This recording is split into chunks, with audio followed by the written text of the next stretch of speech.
America Israel पर Iran का विध्वंसक प्रहार हुआ है। ईरान ने जारी किया है हमले का नया वीडियो। ईरान ने एक साथ कई ड्रोन से हमले को अंजाम दिया। ये देखिए आप तस्वीरें आपके सामने, एक साथ कई शाही ड्रोन को कैसे लॉन्च किया गया। इजराइल और अमेरिकी बेसिस पर हमले को अंजाम दिया गया, ये आप देख पा रहे हैं।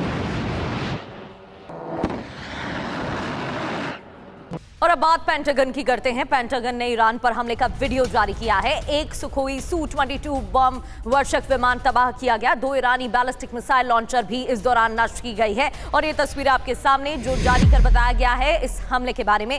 पेंटागन ने ईरान पर हमले का ये वीडियो जारी किया, बताया एक सुखोई Su-22 बम वर्षक विमान तबाह। और वहीं ईरान की तरफ से विध्वंसक हमले का एक और नया वीडियो आपको दिखाते हैं। यह हमला किया गया तेल अवीव में। तेल अवीव में कई घरों में आग लग गई। ईरान के इस हमले के बाद ईरानी हमले में कई गाड़ियां भी जल गई। ये देखिए आप तस्वीरें। तो ये तस्वीरें आपके सामने इजराइल के तेल अवीव को लगातार निशाना बनाया जा रहा है। यानी एक तरह से तेल अवीव जो कि इजराइल का दिल है, वहां पर ईरान प्रहार कर रहा और ये रिहायशी इलाका, कई घर और गाड़ियां ईरान के इस हमले की चपेट में आ गए।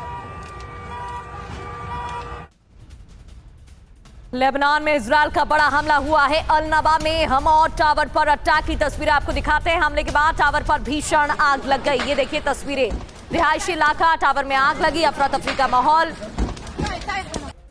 रेस्क्यू टीम मौके पर पहुंची, लोग इधर उधर भागते हुए नजर आए और आप देख सकते हैं इस टावर में कैसे आग लगी। लेबनान के अल नबा में टावर पर हमले की ये तस्वीरें, हमले के बाद भीषण आग। और एक और बड़ी खबर, ईरान में अभी अभी इजराइल ने किया है एक और बड़ा हमला। सिरजान शहर में इजराइल अमेरिका की बमबारी और इस बमबारी के बाद सुने गए जोरदार धमाके। धमाकों के बाद उठता हुआ नजर आया धुआं। ये देखिए आप तस्वीर आपके सामने।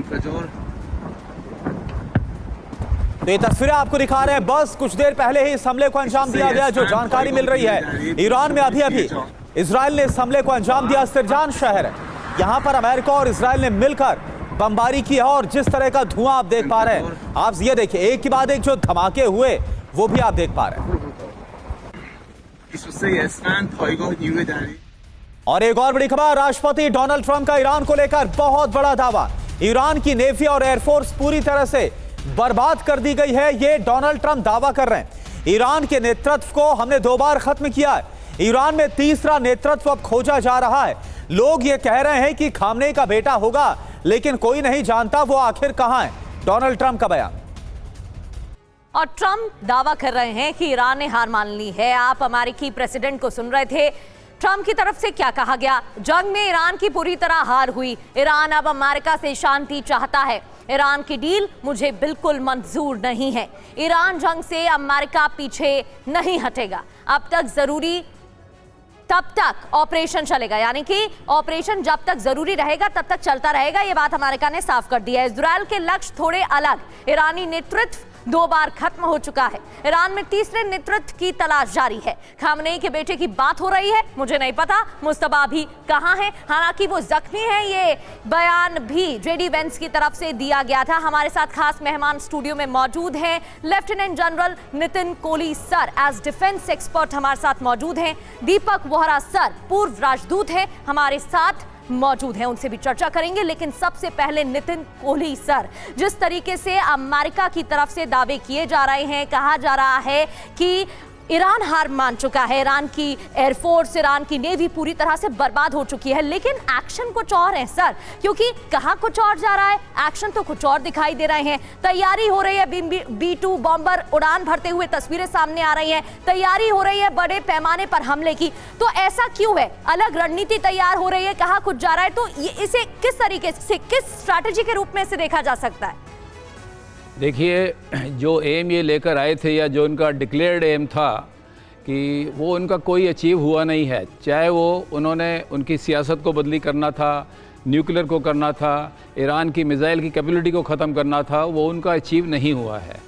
और इनकी अपनी कैजुअलिटी भी हो रही हैं। तो डोनाल्ड ट्रंप के ऊपर अपने डोमेस्टिक प्रेशर बहुत ज़्यादा है। तो इसलिए इसने ये बोलना कि उनका एयरफोर्स और नेवी ख़त्म हो गई, उनकी तो एयरफोर्स और नेवी पहले ही बहुत छोटी थी, उसके भरोसे वो बैठे ही नहीं थे।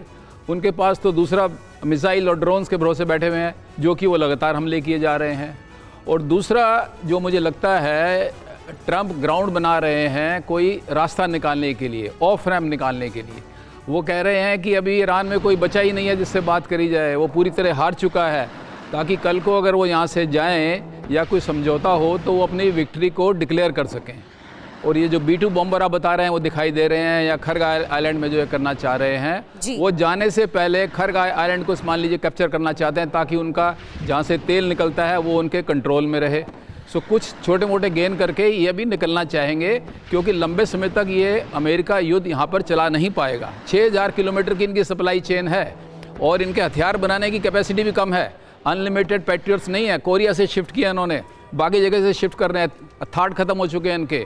सो ये शायद एक ऑफ रैम्प, मतलब एक बाहर निकलने का रास्ता देख रहे हैं, इसलिए इस तरह के स्टेटमेंट इनके आ रहे हैं। बिल्कुल, यानी कुल मिलाकर नितिन कोहली सर, आपका यह बोलना है कि जो मकसद था, यानी शासन को पूरी तरह से बदलना, इस्लामिक शासन को, परमाणु जो पूरा उनका कार्यक्रम है वो खत्म करना, लेकिन अब कोशिश है यहां से एग्जिट करने की।